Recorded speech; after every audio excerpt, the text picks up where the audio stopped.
All right, let's talk about something you're absolutely guaranteed to see on your paralegal exam: conflicts of interest. In this explainer, we are going to break down exactly how to spot them, deal with them, and ace those questions. Look, we know what it's like in there. The clock is ticking. So how do you cut through the noise, spot the conflict, and nail the answer? Well, that's exactly what this is designed for. We're going to give you the framework to do just that. Let's get into it. Okay, here's our game plan. We'll start with the big idea, the loyalty duty. Then we'll get into spotting the red flags in exam questions, the core rules you just have to know, those tricky exceptions that can win you points, common traps to watch out for, and finally, what happens when you get it wrong. First up, the loyalty duty. Let's zoom out for a second and understand why this is such a huge deal on your exam. It all boils down to this one single concept: your duty of loyalty. Every single rule, every exception we're about to cover, it all flows from this. It's the bedrock principle, and that's why the exam hammers it so hard. If you get this, you're already halfway home.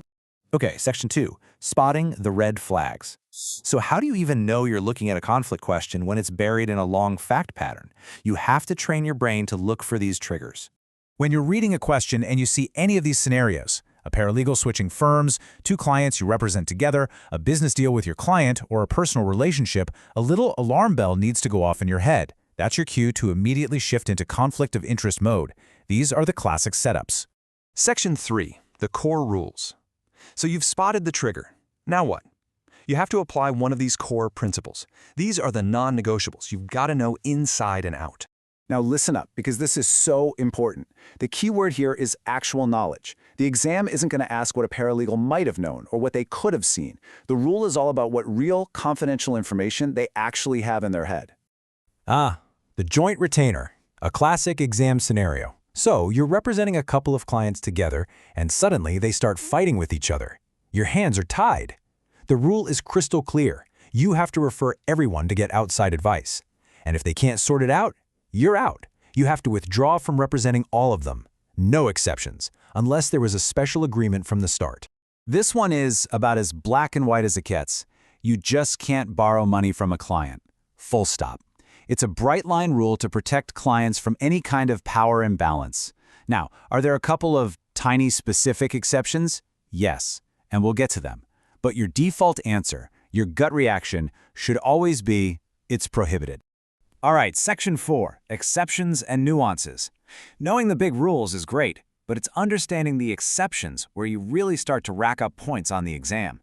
This is how you pull ahead of the pack. So, a transferring paralegal creates a conflict. Is the new firm totally sunk? Not necessarily.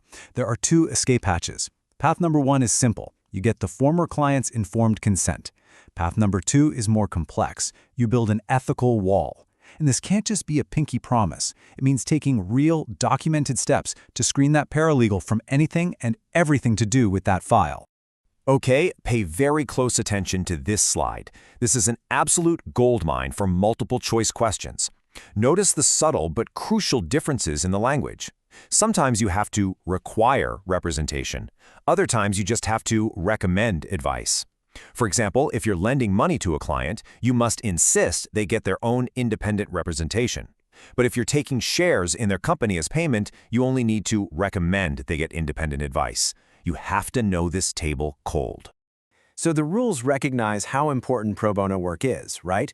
To make it easier for people to volunteer, the conflict standard is relaxed. You don't have to do a full deep dive conflicts check.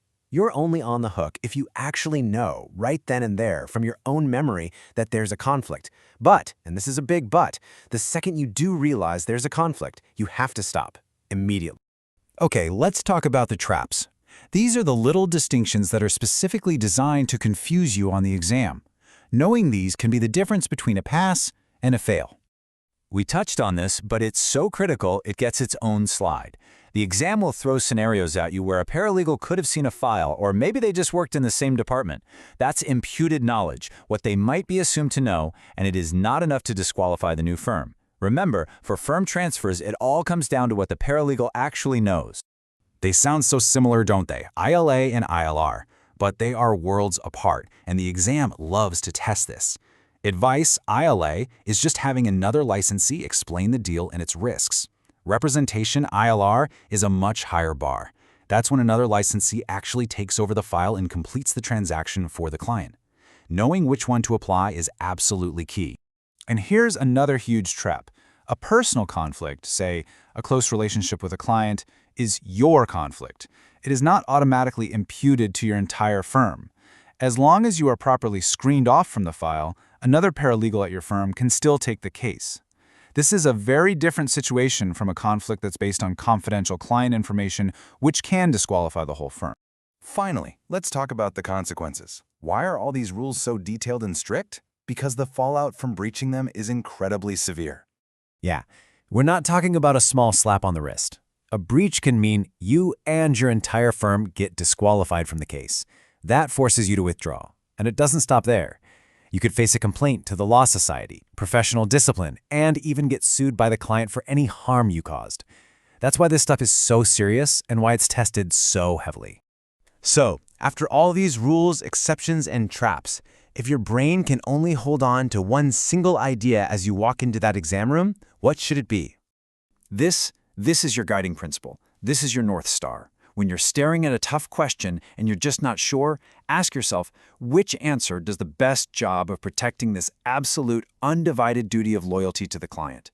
That choice will almost always be the right one. Good luck.